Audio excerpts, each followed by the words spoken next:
ఏలూరు జిల్లా చింతలపూడి మండలంలో విస్తారంగా వర్షాలు కురుస్తున్నాయి. ఇక భారీగా వరద నీరు రావడంతో నాగిరెడ్డిగూడెం తమ్మిలేరు రిజర్వాయర్ ప్రాజెక్టు ఉగ్రరూపం దాల్చింది. మరో 2 అడుగుల నీరు చేరితే గేట్లు తెరిచి నీటిని కిందకు వదులుతామని అధికారులు తెలిపారు.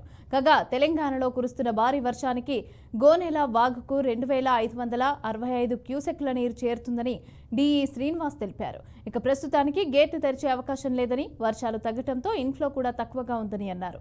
ప్రాజెక్టు పూర్తి స్థాయి నీటి మట్టం 355 అడుగులు కాగా ప్రస్తుతం 347 అడుగులుగా ఉంది. ఇప్పుడు మనకి 348 అడుగులకి పైన వస్తూ 5000 క్యూసెక్స్ ఇన్ఫ్లోస్ కనుక ఉంటే మనం ఫస్ట్ కాషన్గా మనం అనౌన్స్ చేస్తాము. అయితే ప్రస్తుతానికి మనకి ఇన్ఫ్లోస్ 2000, 2200, 2300 మాత్రమే ఇన్ఫ్లోస్ వస్తున్నాయి. గ్రాడ్యువల్గా నిన్నటి నుంచి వాళ్ళకి చూసుకుంటే గ్రాడ్యువల్గా ఇన్ఫ్లోస్ తగ్గుతూ వస్తున్నాయి. మేము అవర్లీ ఎప్పటికప్పుడు రీడింగ్స్ మేము చెక్ చేయడం జరుగుతుంది. సో దీన్ని బట్టి మనకి ఇన్ఫ్లోస్ తగ్గుతున్నాయి కాబట్టి ఇప్పుడే మనం ప్రాజెక్ట్ గేట్లు ఎత్తి వాటర్ని పైనుంచి వచ్చే వాటర్ని సర్ప్లస్ చేసే పరిస్థితి ప్రస్తుతానికి లేదు.